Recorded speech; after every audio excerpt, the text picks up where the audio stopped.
All right, so let's carry on with the this particular sutta, the Attadaṇḍasutta, the one about the punishments and this kind of things. And we have just looked at the path, the Noble Eightfold Path, or kind of in a roundabout way. And now we're going to look at some of the results. We're going to look at what it means to be an arahant. So this is just for inspiration. It doesn't mean that you have to become an arahant on this retreat. It just it just means that we take it on board and we kind of look at it. It's actually quite nice and inspiring sometimes. So let's see what it has to say. The sage never strays from the truth. The Brahman stands firm on the shore. Having given up everything, they are said to be at peace. Once you become the real sage, you are always reliable. You always tell the truth. You never have no fake news, no problems like that. And you stand firm on the shore. The idea of standing firm on the shore means that you are no longer in the flood of samsara. You have crossed the flood, and now you're standing on dry land, having crossed it. The idea of firm here is the idea that you have a solid place to stay. Most of the time everything is shakeable, everything is uncertain, everything is unreliable, everything is anicca. But once you become an arahant, it's irreversible. You are firm at that particular point. And to be at peace, the only way to be at peace is to give up everything. As long as you're holding on to something, you cannot be at peace. And the reason is very simple, that if you hold on to things that are impermanent and unreliable and dukkha and non-self, it's impossible to be at peace. So giving up is the only way to be fully peaceful. So this is the reality of the Dhamma. They have truly known, they are a knowledge master. Understanding the teaching, they are independent. They rightly proceed in the world, not coveting anything here. So similar kind of ideas again. It kind of is repeating the things from various views and various angles. Because you have truly known, you are a knowledge master. Knowledge master is Vedagu. In Vedagu in India usually meant someone who knew the Vedas. Veda is Vedagu. Gu is something like knowing. So you know the Vedas, but in Buddhism, the Dhamma, it gets a new meaning. It means you're an arahant. That's the real Vedagu. So the old words acquire new meanings, and that's what's going on here. Understanding the teaching, you become independent. You don't rely on anyone else. You stand your ground. You know what is true and what is not true. You are independent of everyone in the world.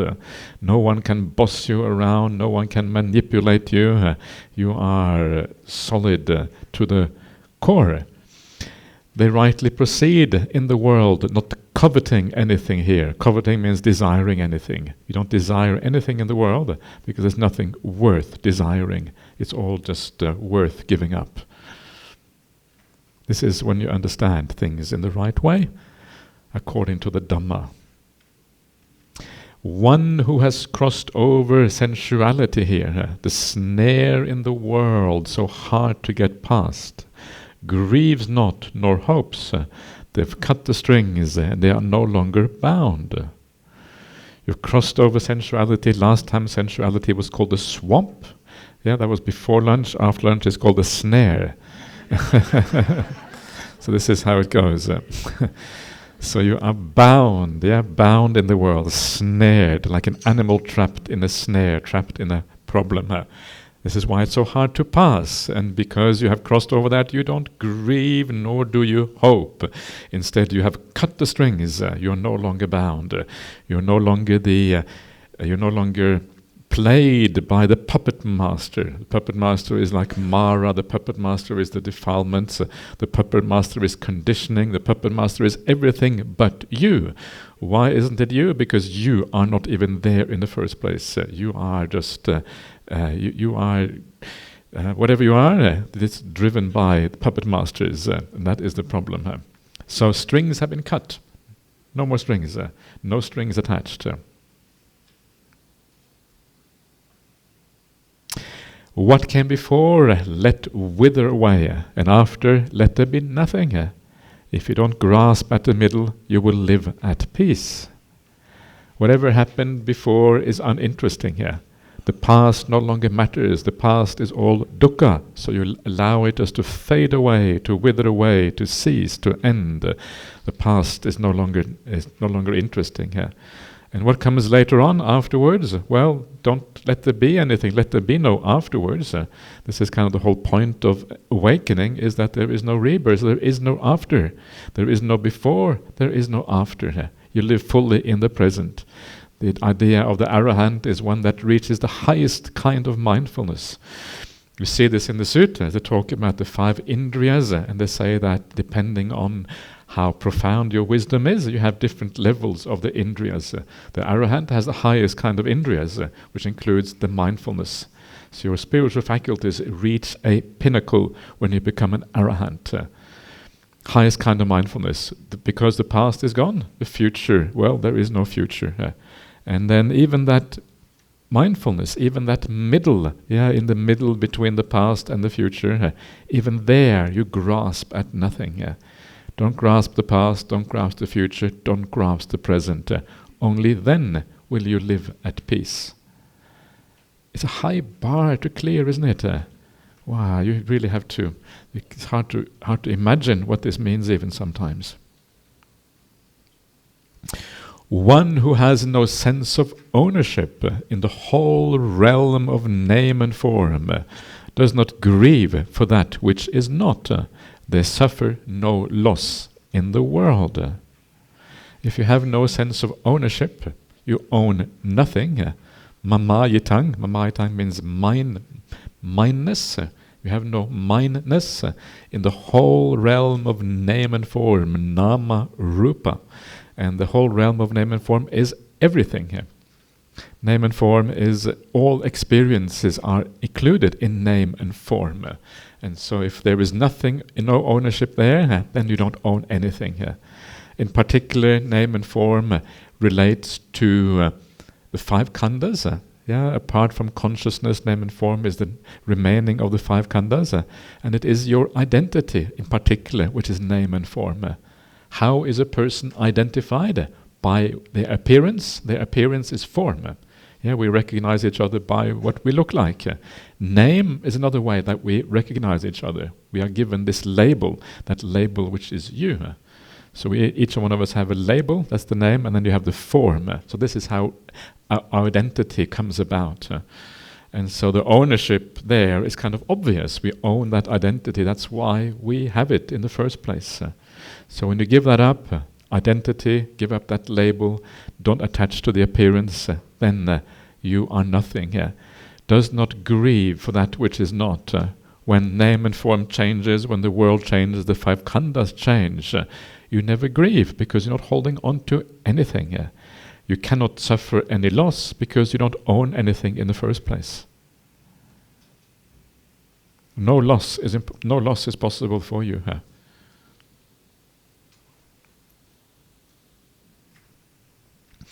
If you don't think of anything as belonging to yourself or others, not finding anything to be mine, you won't grieve, thinking, I don't have it.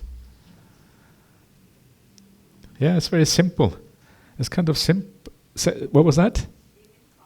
Even coffee. No, not coffee is the exception. Coffee is the one thing. There's always an exception. There's no rule without exception, That's what they say. Are you sure about that? Are you sure coffee is not included? That's terrible. I have to... I'm not sure if I'm a Buddhist anymore now. Okay, fair enough. Even coffee, you're probably right about that actually. Okay. So nothing... it's a strange thing, isn't it? You kind of turn the world upside down. Nothing is yours. And then you don't grieve. You think, I don't have it. But it also sounds kind of boring, doesn't it? Okay, you may not lose anything, but so what? You haven't got anything, so sounds terrible, really. Give everything up. Of course, it isn't terrible. This is the thing. It just looks terrible. And this is why it is so hard to understand the Dhamma, because it looks upside down. It looks like that which the Arahant says happiness. It looks like suffering to ordinary people. giving everything up. You must be mad. What am I going to do? Just sleep under a bridge somewhere? That's terrible. That's real dukkha. And this is misunderstanding what it actually means. Because when you give everything up, you can enter samadhi at any time. Any time you can experience the highest kind of bliss, highest kind of contentment. You don't need anything at all. And so this is actually very beautiful when you understand what is going on. But it's kind of hard to get your head around these things. This is why the Dhamma is so interesting, because it actually turns everything upside down. This is why it is so profound and so interesting. Yeah. Not bitter, not fawning, unstirred, everywhere even. When asked about one who is unshakable, I declare that is the benefit. Unstirred, never agitated, never restless, always even, the beautiful mind that goes in the middle, even. Not bitter, not negative, nor do you try to make yourself popular by fawning and these kind of things. I declare that is the benefit. Unshakability. Nothing in the world can shake you. You are cool. Everyone wants to be cool, right? That's good. That's how we should sell it to the young people. You want to be cool? This is the way to coolness. For the unstirred who understand, there is no performance of deeds.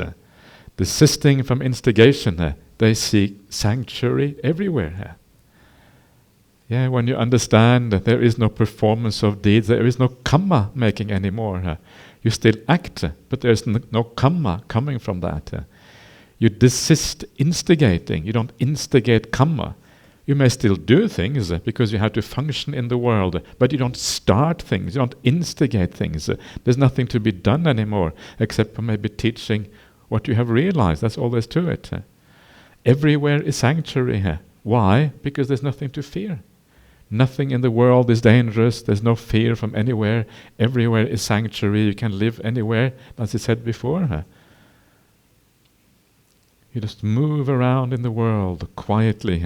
And if someone wants to listen, you will teach the Dhamma. That's it. A sage doesn't speak of themselves as being among superiors, inferior, or equals. Peaceful, rid of stinginess, they neither take nor reject. A sage doesn't think of themselves as being superior, inferior, or equal. There is no such thing as superiority, inferiority, and equality. We can sort of understand the idea of superior and inferior. If you think you are superior, then you are conceited. If you think you are inferior, well, then you have an inferiority complex. And usually in our world we think, we are all the same, we're all equal. No, says the Buddha, we're not all equal. We're neither superior, inferior, or equal. The idea here is that you cannot be measured. There is no measurement. Measurement requires some kind of quality that is kind of stable, by which you can measure someone against something else. But there is no stable quality. One day your mind might be really bright and beautiful, and then you're better than someone else. The next day is the other way around, and then they are better than you. But there is there's no solidity, there's no self, there's no essence. There's nothing that stands solid all the time by which you can compare yourself to others. And so you can't really say you're equal. You can't say you're superior, inferior. There's this movement, this changeability. You're always moving from one thing to another. The only people who are called superior, usually in Buddhism, are the Aryas. And of course the interesting thing about the Aryas, because they don't see a self, they don't think of themselves as superior. They are superior from a Dhamma point of view, but they don't think of themselves in that way, because the sense of self is already fading away. It's kind of a paradox there. They are superior, but they don't really feel that way. Peaceful, rid of stinginess, they neither take nor reject. You don't take anything up, nor do you reject anything. You don't attach to anything in the world. You don't hold on to any identity. You don't reject any identity. You just are. You just move through the world. And that is kind of the idea of the arahants. So, you still want to be an arahant? Yeah, yes, okay, good. So it's kind of hard to get your mind around, but this is gives you some idea of how they think, on top of all the other things that we talk about, which are more easy to grasp, like the highest happiness, sense of freedom. Yeah, get some idea what freedom might mean. Peace, we can understand that. Full of compassion, endless amounts of compassion. That is what the arahants have. May have metta. All of these things are fairly easy to understand. These things we looked at here are a bit more profound, a bit more difficult. So that is the Attadaṇḍasutta. So there you are.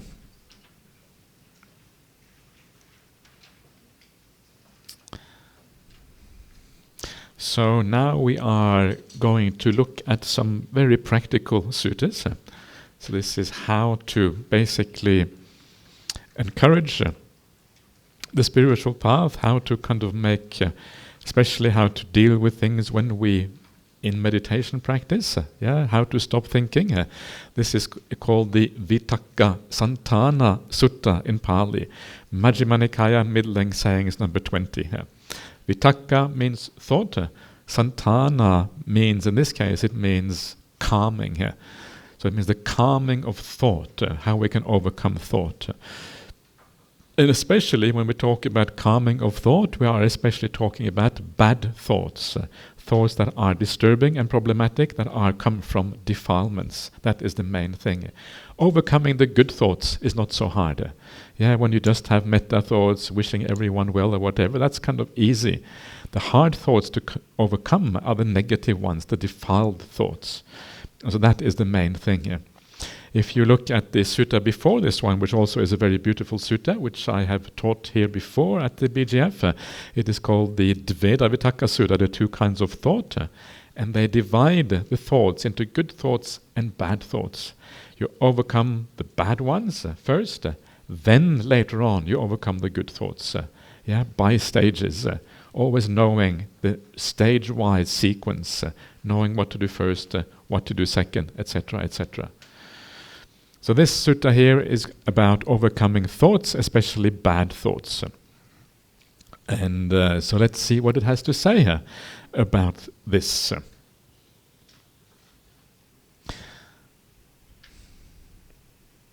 So I have heard, at one time the Buddha was staying near Savatthi in Jeta's Grove, Anathapindika's monastery. There the Buddha addressed the mendicants. Mendicants, Venerable Sir, they replied, and the Buddha said this. Mendicants, a mendicant committed to the higher mind should focus on 5 subjects from time to time. What 5? So the higher mind is known as the Adhicitta in Pali. So Adhicitta means basically samadhi.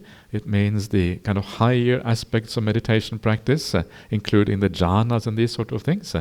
So if you want to achieve samadhi, deep meditation, jhana, this is what you have to do. You have to focus on 5 subjects. Subject here is nimitta.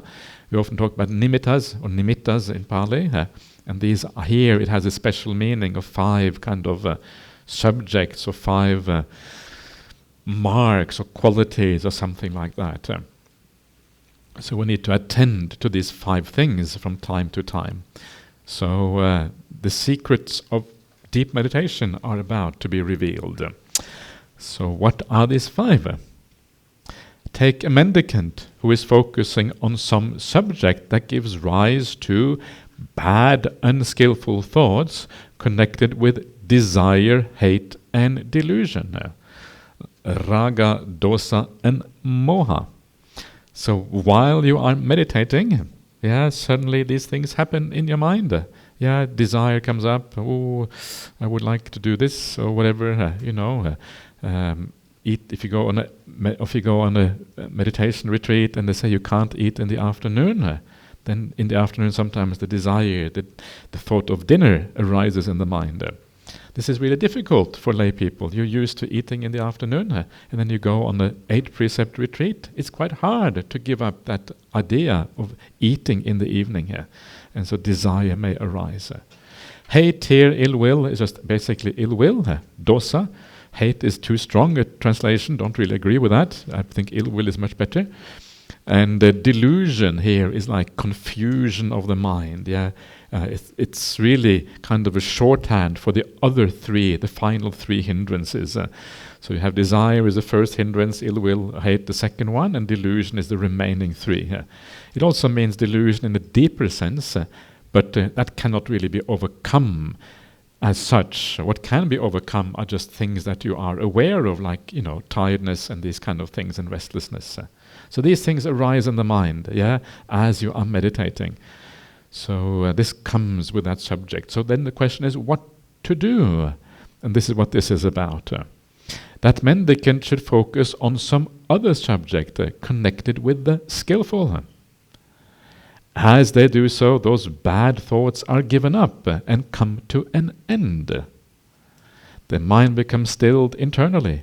It settles, unifies, and becomes immersed in samadhi. So, what does this mean? Focusing on some other subject connected with the skillful. What this means, can mean two things. It can mean that you, let's say that you are focusing on the breath, and then kind of it goes badly, and then you kind of have some negative thoughts coming up, arising with the breath, whatever that might be, and then you shift. And you maybe do some metta practice, or you focus on the Buddha for a while, or the Dhamma, or whatever, something which inspires you, something that helps you to abandon those unskillful thoughts. So this is one way of doing this, shifting your attention to some other object because it doesn't work. Or you simply bring the mind back to the breath again because you are, seeing that, okay, forget about that stupid thought and just bring it back to the breath, and so those things don't arise.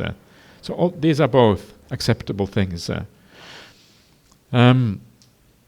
It can also be another way of doing this, is that if something, let's say you feel some degree of ill will towards a person, for example, this can also very easily happen during meditation, then you focus on that person in a new way. You can stay with the same object, but you focus on a different quality in that person. And so you, for example, you have a negative feeling towards somebody, and you think, wow, why do I have this negative feeling towards this person? Actually, they have all of these good qualities. Well, this is silly to focus on those negative. So you think of the positive qualities of that person, and then the negative fades away. So all of these things, they work the best if you are quick at catching what is going on. So usually in meditation, hopefully you have a degree of mindfulness, and so you are fairly quick in catching that you are heading in the right way. And because you're reasonably quick, then you can deal with this. If these defilements really settle in your mind, it can be very, very hard to overcome once they become settled in a deep way. And so you move the mind in a different direction.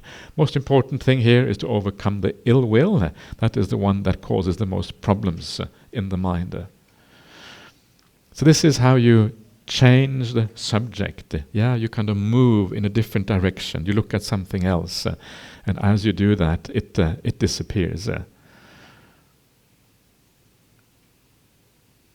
Sounds easy, but it doesn't always work. You have to try and make it work. This is the most powerful technique. There's 5 ways of doing this, as we saw. And the first one is the most powerful one, and then they kind of have less and less power as you go down. So this is the first one we should always try to use, to shift the attention to some other subject. Then as you do that, those bad thoughts are given up and come to an end. The mind becomes stilled internally here. It settles, unifies, and becomes stilled. So all of this means that you actually achieve that samadhi. All of these things mean samadhi. They are actually just another way of saying jhana, really. These kind of 4 phrases here. It is like a deft carpenter or their apprentice who would knock out or extract a large peg with a finer peg. In the same way, a mendicant should do all of these things and should focus on some other basis of meditation connected with the skillful. So first it had subject, now it has basis. Okay, whatever. With the skillful. So that is the what it says here. Yeah. So you use, like the carpenter uses one fine peg to knock out a coarse peg. So in other words, you use one refined thought to knock out the coarse thought. You think something delightful, beautiful, so that you can knock out the thing which is problematic and causing you problems in your meditation. This may sound difficult maybe, but the way to do this is that, for example, you are here with all your fellows at the BGF, and sometimes you will maybe irritate each other a little bit, and you get a little bit upset, because this is the nature of being around other human beings. And then you just remind yourself how lucky you are to have good friends like this. All of these BGF members trying to live well, trying to do the right thing. What a wonderful thing that is. Why am I getting upset with these wonderful people? How silly. And very often, because you have built up that idea previously in your mind, the good qualities and the people around you, it comes back again very easily. And then that stupid thought, it kind of just disappears very quickly. It's very easy to be overwhelmed by stupid thoughts very briefly, because we forget the larger picture, bring back the larger picture, and the little stupid thoughts, they kind of just dissipate. This is the idea of using metta to overcome ill will, etc. Okay, let's take a 5-minute break.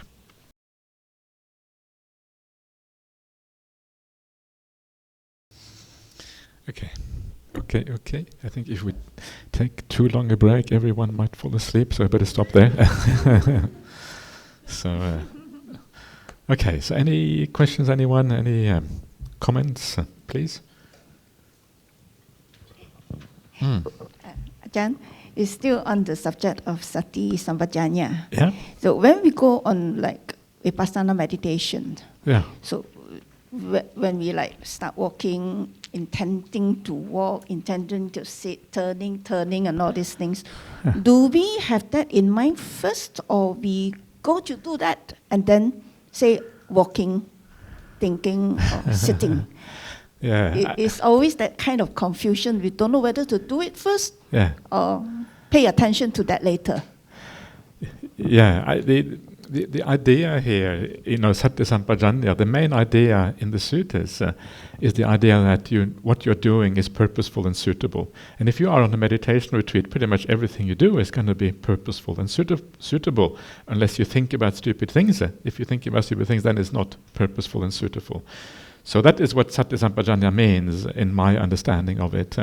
And then once you are walking, you're just aware of the walking.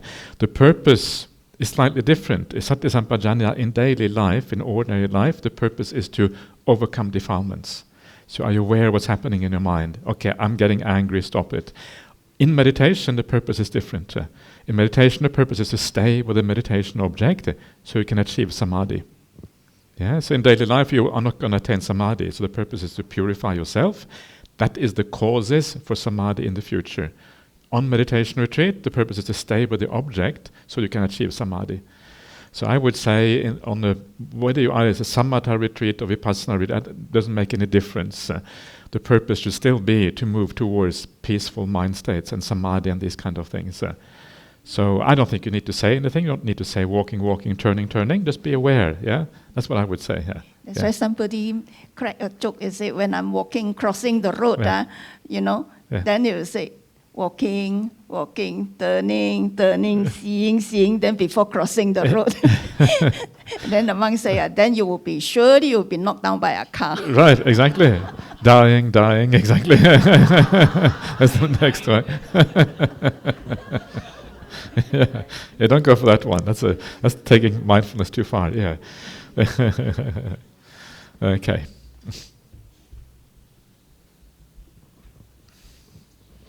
Good afternoon, Ajahn. Good afternoon.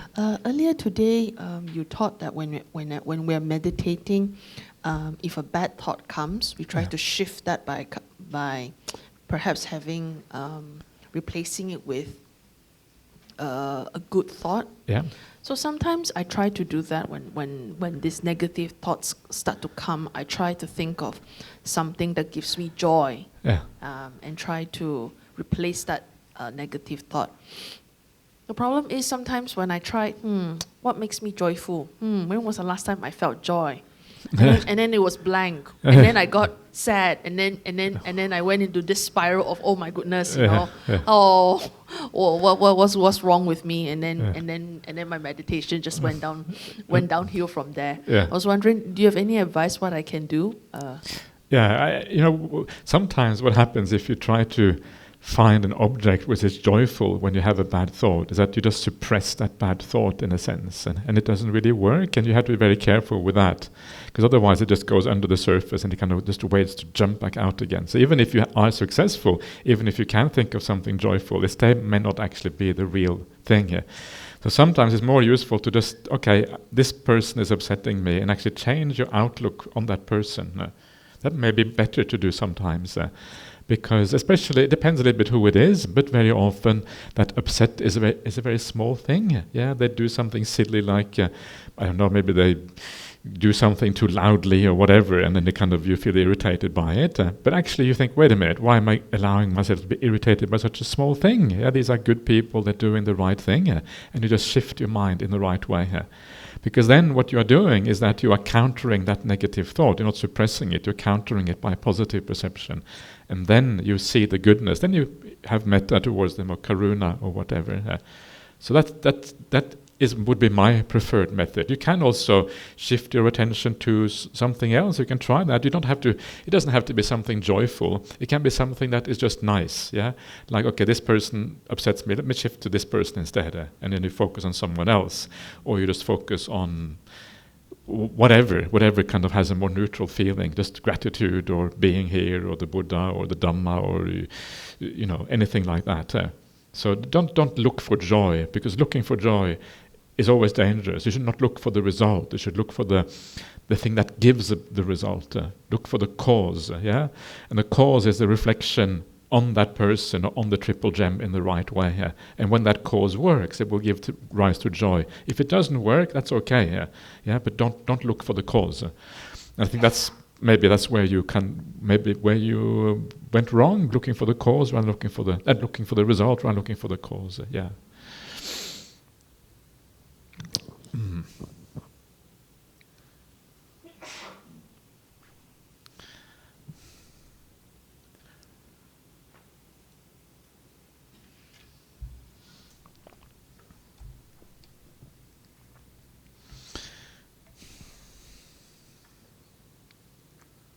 Ajahn. Yes, good please. afternoon. So is this the meditation, is something like we are shifting from thoughts to thoughts until we achieve like some kind of samadhi? So is it the ability to shift, to redirect our mind? Not really. It's the ability to focus the mind. So the idea is really just when the breath arises, it's the ability to stay with the breath. It's the idea of that continuity. That's really what it is about. And so as long as you stay with the breath, it will calm down, because there are no hindrances to stop it from calming down, so it becomes more and more peaceful. So it's the ability to sustain, that is kind of what it is about. But when these thoughts arise, they will be hindrances, and so you have to overcome them somehow. So that's when you have to shift the, you only shift and use the mind when these negative things arise. All right, thanks. Yeah. Okay. That's not entirely true. It's also, even when you stay with the breath, sometimes you have to, the idea is to find joy in the breath as well eventually, and sometimes you need to do a little bit of a nudging of the mind for the joy to arise, or for the nimitta to arise, and these kind of things. So it can be a little bit of nudging there too. But generally, once the object is in mind, you just stay with it, and it develops by itself.